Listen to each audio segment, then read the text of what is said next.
तो हेलो बच्चों।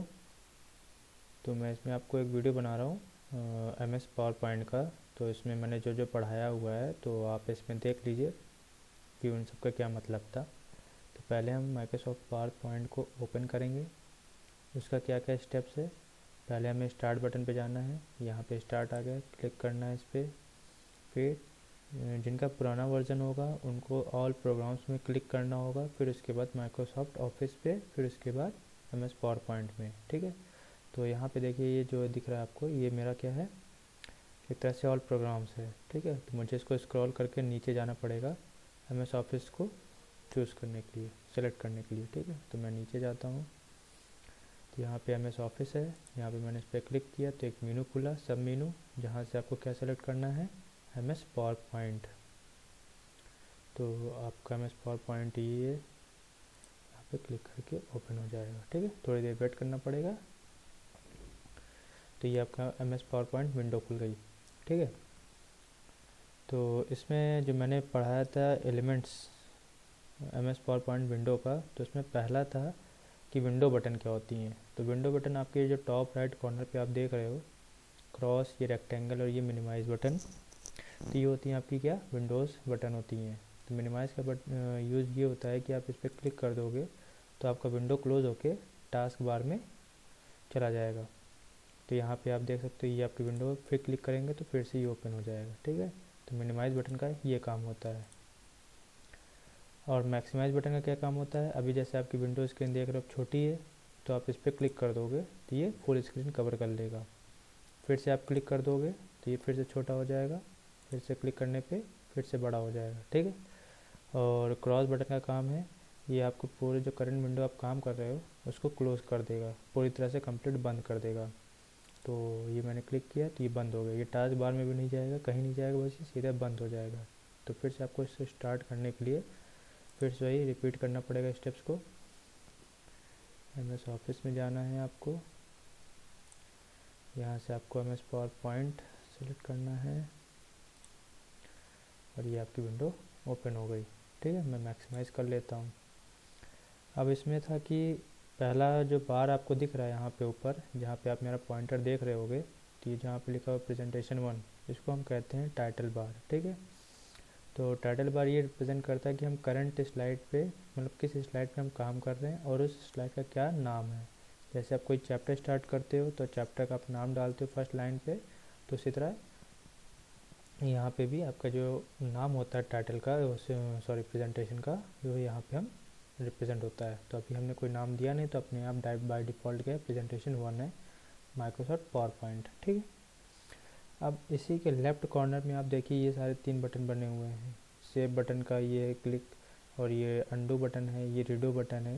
तो ये क्या होते हैं, क्विक एक्सेस टूल बार होते हैं। मतलब ये हुआ कि मतलब इसको एक क्लिक करने पे हमें जो टास्क परफॉर्म करना होगा वो कंप्लीट हो जाएगा। ठीक है। अब जैसे यहाँ सेव बटन है तो आप इसको क्लिक कर दोगे तो ये चीज़ आपकी जो करंट विंडो है वो आपकी सेव हो जाएगी। ठीक है। तो यहाँ पे आपको नाम देना है, तो मैंने इसको सेव कर दिया। ये हो गया। ठीक है। अगर यही आपको सेव करना होता तब यहाँ पे आपको क्लिक करना पड़ता है, यहाँ जाना पड़ता है, फिर सेव एज में जाना पड़ता है, फिर प्रेजेंटेशन में सेलेक्ट करके आपको वही नाम दे के सेव करना होता है। ठीक है। तो क्विक एक्सेस टूल बार कुछ नहीं होता, बस यहाँ पे आपको एक ही क्लिक में आप अपने सारे एक्शंस को परफॉर्म कर सकते हो। ठीक है। ये हो गया आपका। अब हमें पढ़ना था स्लाइड्स और आउटलाइन क्या होती हैं। तो जैसे मैं अभी एक और स्लाइड क्रिएट कर लेता हूँ, न्यू स्लाइड। तो 3 स्लाइड्स हो गई। हमने जितनी स्लाइड्स क्रिएट की हुई हैं यहाँ पे ये शो करता है, स्लाइड बटन जो होता है वो यहाँ पे जितने स्लाइड्स हम क्रिएट किए होते हैं वो रिप्रेजेंट करता है। ठीक है। अब ये आता है आपका स्टेटस बार, ये जहाँ पे लिख रहा है स्लाइड 3 ऑफ 3, इसी रिप्रेजेंट करता है हम तीनों स्लाइड में हम किस स्लाइड पे काम कर रहे हैं। तभी हमने कौन सा सेलेक्ट किया, तीसरा। तो ये कह रहा है कि अपने तीसरे स्लाइड पे हैं। ठीक है। और ये आपका स्टेटस बार है, ये आपका जूम करने के लिए होता है, ये आपको जूम इन करने के लिए होता है, और ये आपके स्लाइड शो बटन होते हैं। जब हम स्लाइड्स बना लेते हैं प्रेजेंटेशन के लिए हम सब यूज़ करते हैं इनको। ठीक है। और ये आपका वर्टिकल स्क्रॉल बार होता है ऊपर नीचे करने के लिए। तो अभी हम करंट स्लाइड 1 पे हैं, तो यहाँ पे स्टेटस बार में देखिए स्लाइड 1 ऑफ 3 दिख रहा है। ठीक है। अब आता है वर्टिकल स्क्रॉल बार, जो यहाँ पे लिखा। वर्टिकल स्क्रॉल बार क्या है, जैसे आप कोई कंटेंट लिख रहे हो, जैसे मान लीजिए मैंने ये लिखा,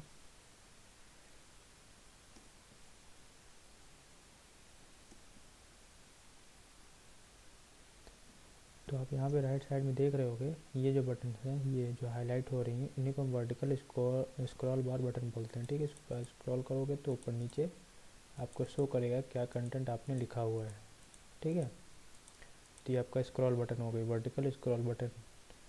और ये जो सारे टैब्स आपको दिख रहे हैं ग्रुप में, ये एडिटिंग का एक ग्रुप बना हुआ है, ड्राइंग का एक ग्रुप बना हुआ है, पैराग्राफ का एक ग्रुप बना हुआ है, फॉन्ट का एक ग्रुप है, स्लाइड्स का एक ग्रुप है, इसका एक ग्रुप है।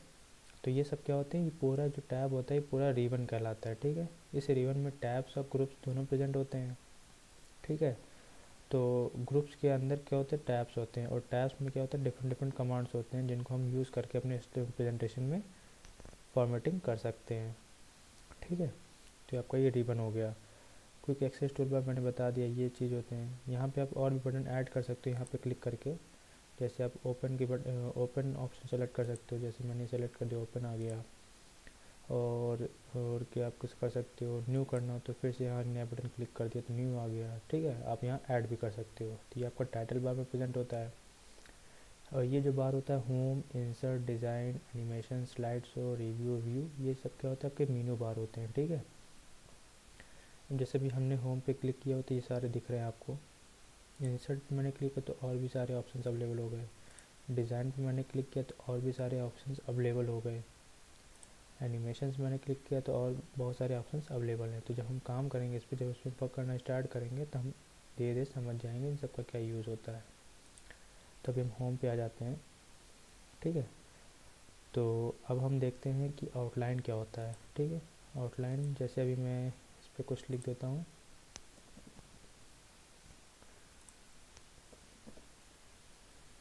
यहाँ पे भी लिख देता हूँ कुछ कुछ भी।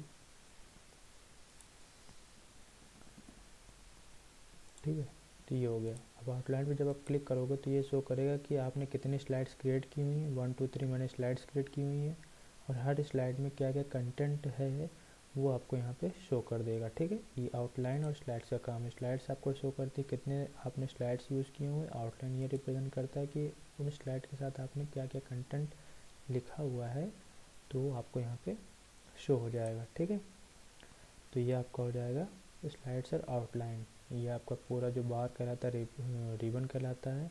इस रिबन में ग्रुप्स प्रेजेंट होते हैं और टैब्स दोनों होते हैं, मतलब ग्रुप्स के अंदर टैब्स होते हैं। ये जो आप देख रहे हो कॉट, कॉपी, ये सब क्या हैं, टैब्स हैं।